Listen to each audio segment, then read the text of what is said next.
tell you, on the rare occasion when a car passes by, it screws up the audio, so I have to stop talking. But it also reminds me that I'm not actually alone, because you sure feel alone when you do something like this. And yeah, I kind of hope I am alone. That's the alternative, is I'm not alone. I'm not sure I'm prepared for that.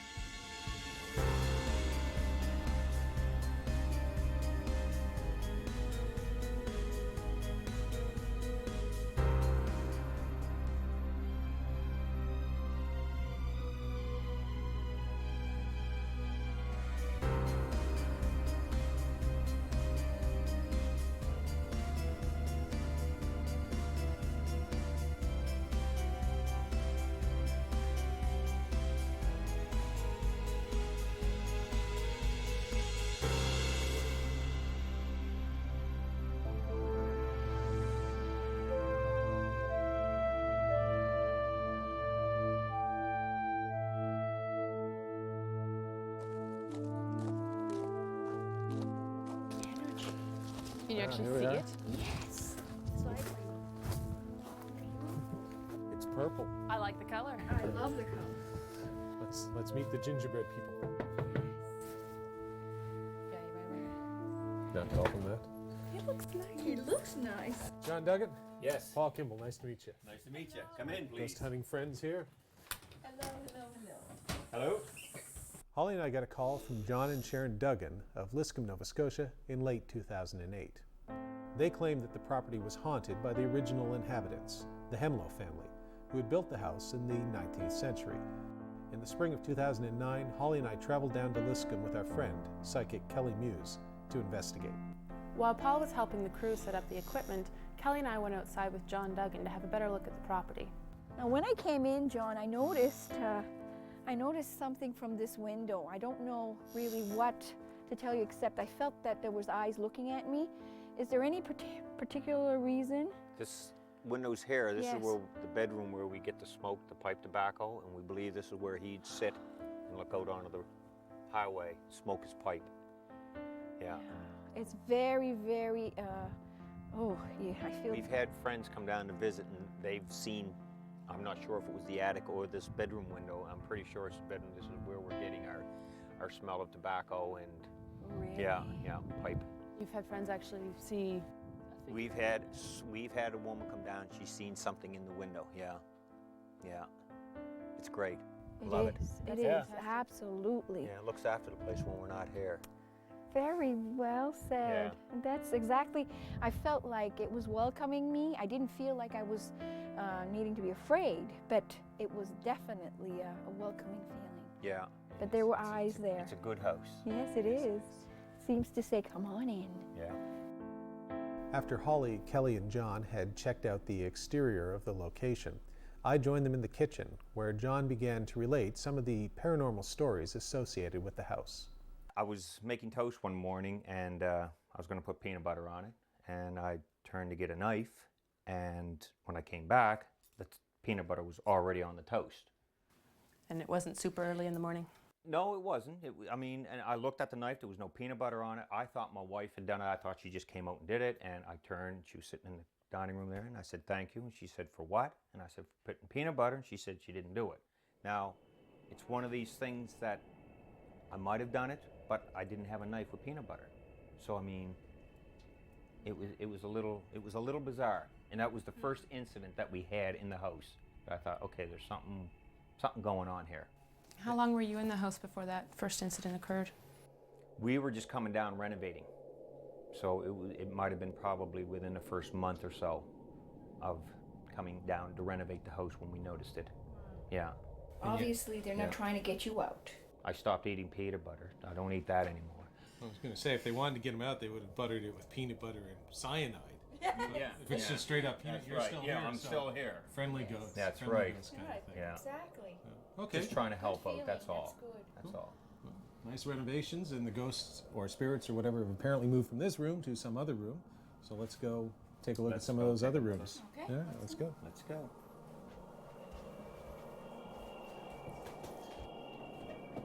Upstairs to your left is the bedroom, Okay. where we've had, Some incidents. yes, the Here. smell of pipe tobacco. So this is the Front of the room windows. with the pipe tobacco. This is the room. Was it over here by the window? He sits in front of the window supposedly, and that's where he would smoke his pipe. Kind of like if I was him, sort of. Yeah. deal. Look out the window onto the road. Hole number 7 is right out there. He'd have his window open there so the smoke would go out, but this is where we always got the smell of pipe tobacco. Always in this room. Sometimes stronger than other times.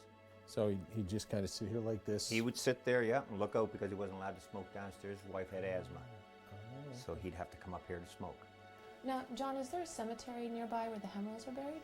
There is a cemetery just down the road here, and Hemlows are all buried there. This is where we found the little girl from downstairs that was causing a little bit of shenanigans in the house. We went over and found her headstone and that, but this is where the family's buried. When John finished his tour, Holly and Kelly went downstairs to meet the rest of the Duggan family, while I went across the road to scout out the cemetery where the Hemlows were buried. Ah, the Hemlow family. Mary Hemlow, James Hemlow, young James Hemlow. Looks like I'm going to be spending the evening with you folks tonight. Joy, oh bliss, oh happy, happy day. With our survey of the property and the surrounding areas completed, we sat down to interview the Duggan family about their various paranormal experiences in the house. My first big experience in the house was I was down by myself one weekend. We were doing the wiring in the house, so we had everything gutted out. Everything was off the walls. The bed was pulled out towards the middle of the room to be able to get at. And where it was pulled out in the middle of the room, I could look out in the hallway. It was blowing that night. House was moving, creaking. You know, you don't think anything of that because it's an old, creaky old house. But it sounded as though there was footsteps. The creaks were coming up the stairs. Sort of freaked me out a bit. I thought, okay, this ain't too good, you know. So I had my eyes closed, and I heard the wind blow again, and I opened my eyes, and at the top of the stairs, there was a figure there, a transparent figure. I could see right through it. It was like a heat wave. It was disturbance through the figure. And I thought, Jesus, this ain't good, man. This freaked me out a bit. I closed my eyes. I was laying in the fetal position on the bed, and I could sense it. I couldn't hear it, but I sensed it. It came into the room. I could feel it come into the room and move around to the back of the bed. And I'm laying there sideways, and it was sort of freaking me out. And it took its 2 knuckles, I could feel them, push on the bed. The bed actually moved behind me. And he leaned down, and he brought his face right down in front of mine. I was laying side, and I'm telling you, I get goosebumps. I got them right now. Every time I tell it, it scared me, not to the point of running out. He stood up and disappeared. And that was the last I ever seen of him. And I thought, you know, this was freaky. So the first time I ever saw a ghost was one time when I was sleeping, and I heard something in the hallway. I thought it might have just been the wind or the creaking of the house.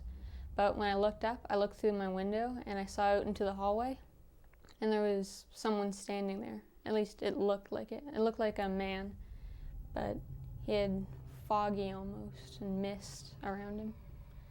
And then the other time that I saw a ghost, I got up to use the bathroom during the night, and I walked around the hallway, and I looked around the corner, and I saw just a hand. It looked like a child's. It was white with fog almost coming off of it.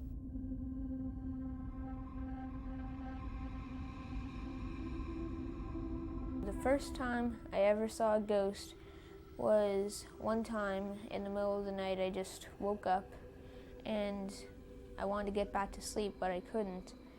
So I decided to read a little bit. And as I kept reading, I looked over towards my closet and I saw that there was a short figure inside. It was all white, so I couldn't really see much of it, but it ran towards the bed, and as it got closer I could see that it was a child, and that sort of freaked me out. So it jumped up on the bed, and it was just standing there for a little bit, and then it just disappeared. And after that, I asked my parents for a nightlight. Okay. You hold. When Ghost Cases returns, Holly and I begin our investigation of the Duggan home in Liscombe, Nova Scotia.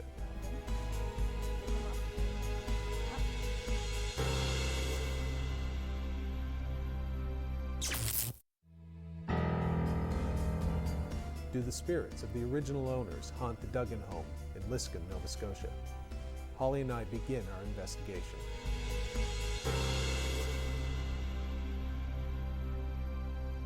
Whenever you have a case when there are children involved, you have to be careful. But Marina and Liam Duggan seem to be completely fine with their experiences.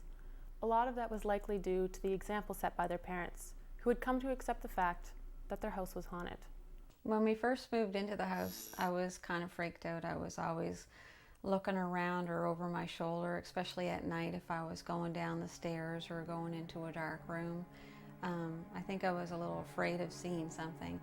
But then after a few years, I got more comfortable, and now nothing bothers me at all in the house. I'm really comfortable. After we finished our interviews with the family members, Holly and I sat down to figure out our game plan for the evening's investigation. Kelly would conduct a seance with Sharon Duggan and Holly, while I would head across the road by myself to the cemetery and camp out next to the graves of the Hemlow family.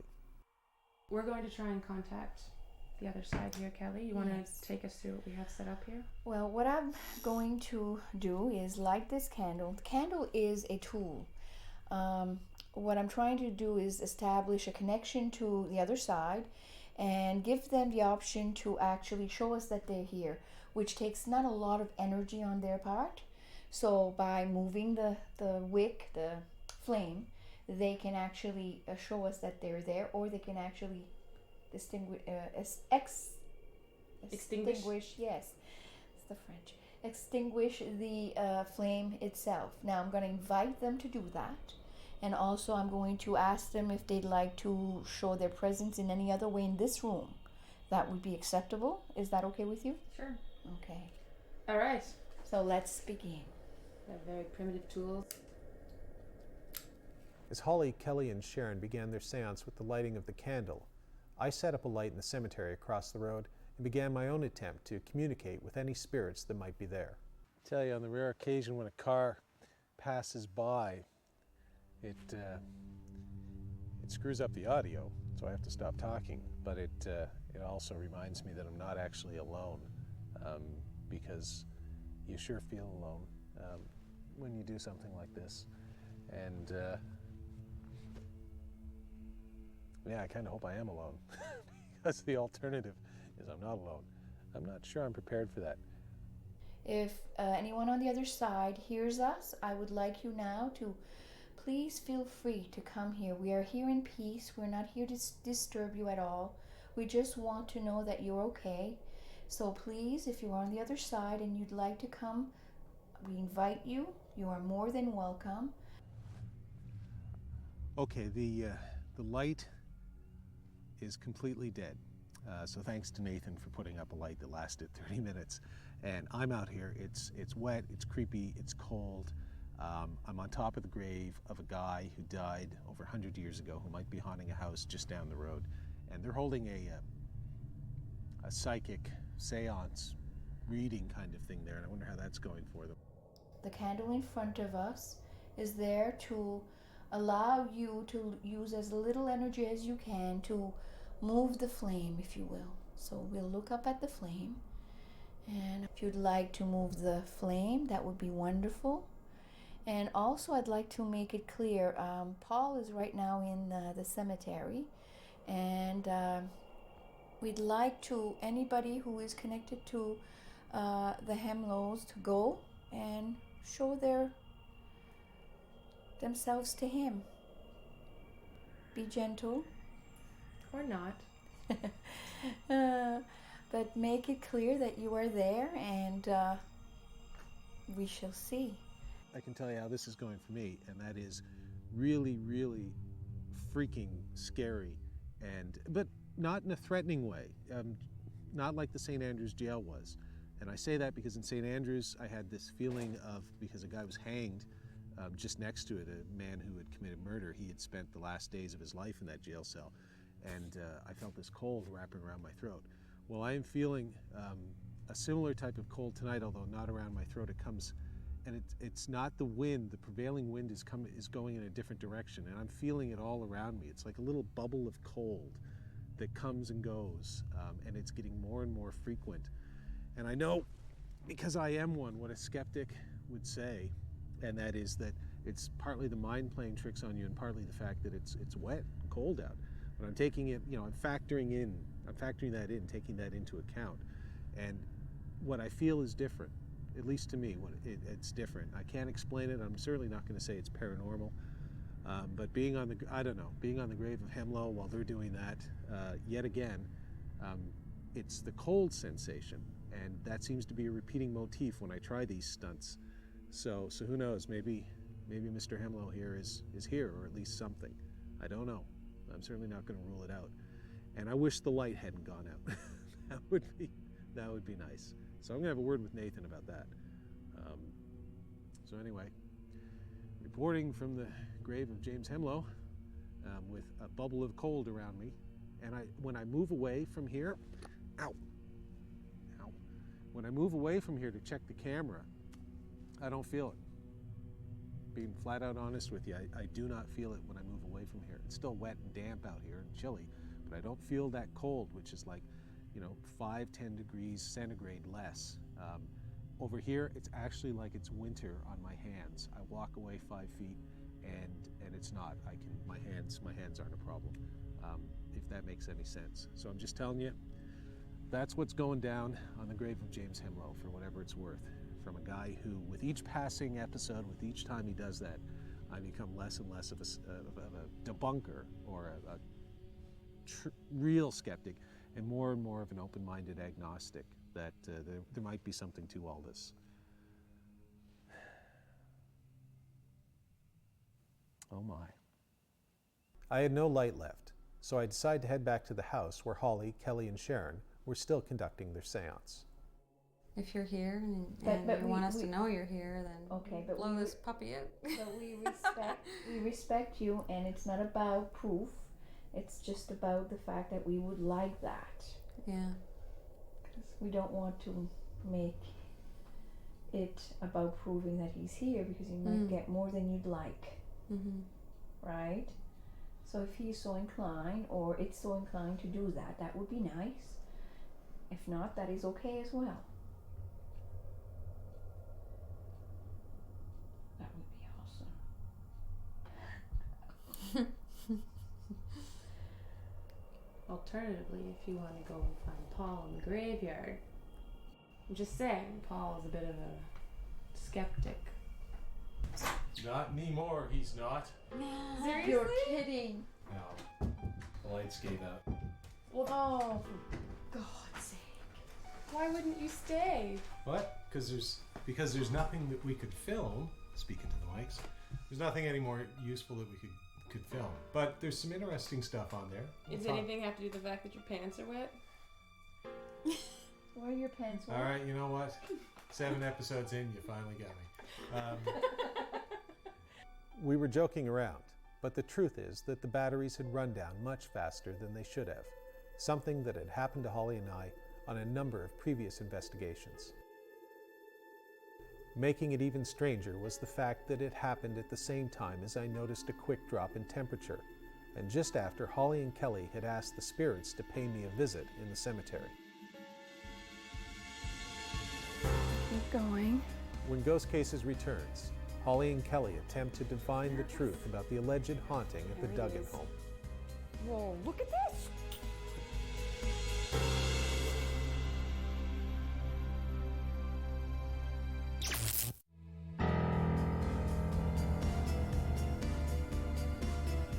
Holly and I conclude our investigation of the Duggan home with psychic Kelly Muse.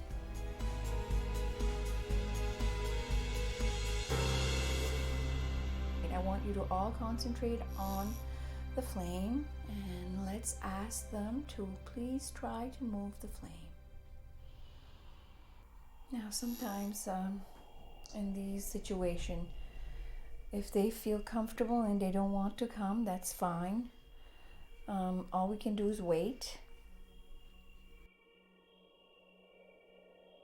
After about another half an hour, we still hadn't gotten any reaction from the candle. So Kelly decided to give her divining rods a try.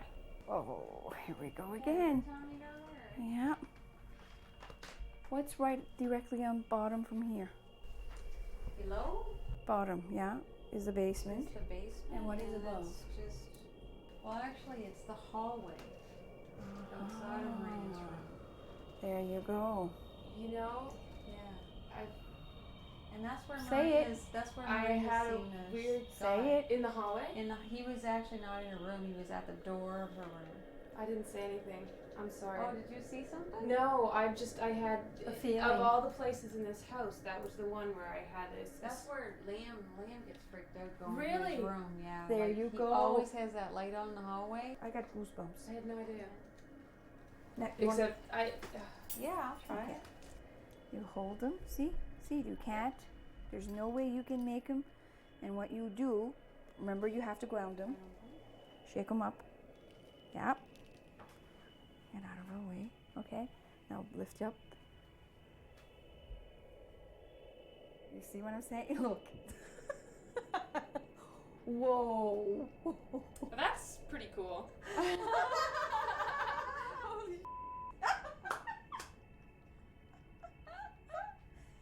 Now, are you making them move? I'm not doing a thing. Take a look at her face and she's not doing a thing. Oh my god, that's freaking me out. Are you okay? That's weird. That's really weird. You see? And you're not doing a thing, are you? That broke me out into a sweat. There Should we you maybe go. check upstairs? That's hilarious. Yeah, that's probably a really good idea. Do you wanna I mean, check that if hallway the out? energy's that good here, imagine Yeah. what it'd be like up there. Yeah. Because You s- that's a hot spot. I never really thought about it being a hot spot before because I don't But think about that's it. where there's Liam's the only one that finds it a hot spot, right? Because I think it's because me and Marina are so unfazed by anything. Liam is freaked out, right? Like he's like, yeah, it's wild, eh? Liam's the one that's always I'm running suitably running impressed through that with this very hallway I'm to get to suitably his... impressed. Yeah. There you go. See? I actually had absolutely no idea about that. I knew that a man had been seen in your room, and I thought someone had seen someone at the top of the stairs at one point. But the hallway was the only thing I hadn't heard anything about, But and you it was the felt one place that I strange. felt strange in. Yes. I don't see anything here. Keep going. Now. And this is the spot where Liam gets nervous. There you go. There it is. Whoa, look at this! Whoa. Holy crap, I've got goosebumps. That's pretty intense. From the hallway, we proceeded to the master bedroom, where the smell of tobacco was often reported. Again, the divining rods were very active. Well, that's weird. Look at that. Look at What that. does that mean to you, Kelly? That is just strange. Just the movement? That is very weird. It's almost like it's blocking it.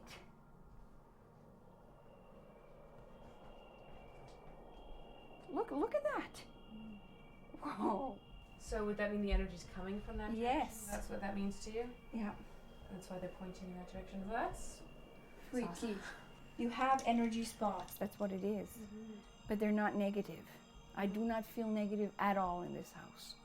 It's just that this is their home, you know, and you're coexisting in this wonderful house, and it's good. I think you're right. Yeah, they Feel approve. something now? The- No, I just feel peaceful about it all. Not all spirits are bad spirits. Oh no, Check. that is the strangest thing about when you deal with the paranormal. You never know. It doesn't come with a manual. Kelly Muse is quite right. The paranormal doesn't come with a manual. Anything can, and often does, happen, and not always when you expect or want it to. At the Duggan House in Liscombe, that included one final surprise.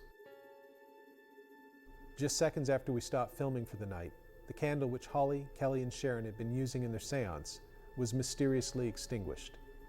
Perhaps it was a final, knowing goodbye from the friendly spirits who seemed to share the house with the Duggan family.